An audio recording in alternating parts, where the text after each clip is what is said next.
Hey guys, Robert here. It's probably my fifth time trying to film this segment.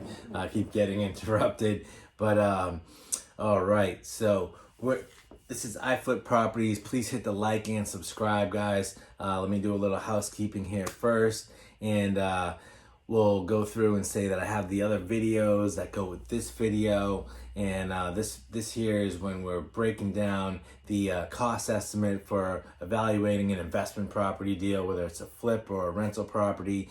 We're gonna get into rehab budget on this segment. I already did the holding costs segment. You can check that out. If you have any questions, put them in the comments below, guys. And I hope you enjoy this. So we're just gonna walk through. It's gonna take a couple minutes. Your initial estimate. Now that's when you do your walkthrough, whether it's a flip or a rental, you're like, oh, it's gonna need a roof. It's gonna need some paint here. You need some new doors and need to replace one of the windows. Or you get a contractor to come in and give you a bid, or get your subcontractors, whatever the case it may be. That's your initial estimate going into the deal. Now it's not over there. You gotta also take into consideration your unforeseen costs. So you gotta leave yourself a cushion there, because you have unforeseen costs. Now these things are the things that creep up on you. Some extra plumbing that needs to be done when the plumber's in there and he starts unscrewing stuff and he's like, oh, this stop's bad, or you find out you got some outlets that don't work, or some lights that don't work, or some switches that don't work. You got to get some extra electrical done. Maybe you found termites, maybe you found mold, maybe you found any of those things. Maybe there was a big hole in the swimming pool. Whatever the situation may be, may have a septic tank that had a bad drain field. That's a rough one. Different circumstances probably for different regions. I'm in the Tampa Bay, Florida area, so I find a lot of problems with septic tanks and swimming pools. So that's why I mentioned those things. Then you're gonna leave yourself on that and on the cushion. You're gonna put $2,500, $5,000, $10,000, depending on the dynamics and complexity of what the property has and what could go wrong. So next is your ongoing maintenance. That's going to be, obviously, if you have a rental property, you're going to have ongoing maintenance. That's going to be ACs, roofs, appliances, basically head to toe. Everything in the house is your responsibility as a landlord.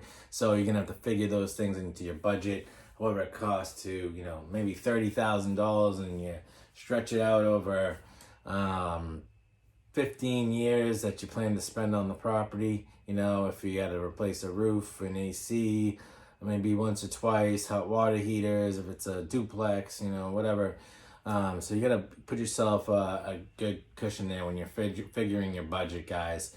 These are things that you can't forget, because these are deal killers. They're silent deal killers, because you have these ongoing costs. Property taxes, you know what I mean? Those are things that just people don't always automatically figure into their budget, and you can check that in the holding cost video, guys. So lastly, we have punch list. Now, punch list, that is when you flip a property, it's on the market, you accept an offer, goes under contract. Now the buyers order their home inspection, and let's say the home inspector finds a few things and then maybe they find 15 things, and then the buyer wants you to fix 5 of them. And the realtor sends you a request. The buyer would like you to fix X, Y, and Z. Or they get a 4-point inspection for their insurance, and in order to get their loan, they have to have these things fixed. Now, and they may not have any money to put in the deal, and so you have to take these repairs upon yourself and figure that into the deal, because the deal's not going to close, and you're going to have to cancel your contract if you don't take care of these things. And bird in the hand is worth 2 in the bush, so always stay in your deal and get through it. I always work with the first offer, guys. Like, the first offer comes in, it might be lowball, but if they've seen the property and you've been waiting for the buyer to come along, that person was the most interested and was okay with the way you remodeled that property, and they want the property in that area and that condition, yada yada yada. So always try to work with your first offer, guys. That's a quick tip, a little nugget for you. Anyway, hit the like and subscribe. Check out the other videos, guys. Got plenty of meat coming on these bones, and I got lots of experience in the Tampa Bay. I've been doing over 30 flips. I've had plenty of rental properties. Man, I'm a realtor and I've done a lot of deals in this area. I do wholesaling. I have an acquisitions office. I work under a general contractor. So I kind of get in between the seams and on, you know, the deals. Like I do a lot of the work myself. I've learned how to do a lot of things. So yeah, I'll try to make some videos on that and upload some do-it-yourself videos as well, guys, on things that can save you a great deal of money and that are fairly easy, that can make you more money in your deals rather than hiring it out. So hope you enjoy, guys. Once again, keep following me. And if you want to hit me up on IG, you can go to The Real Robert Lunt, just Instagram.com/The Real Robert Lunt. So you can DM me on there if you need to get a hold of me, guys. Otherwise, leave it in the comments below. Have a great day.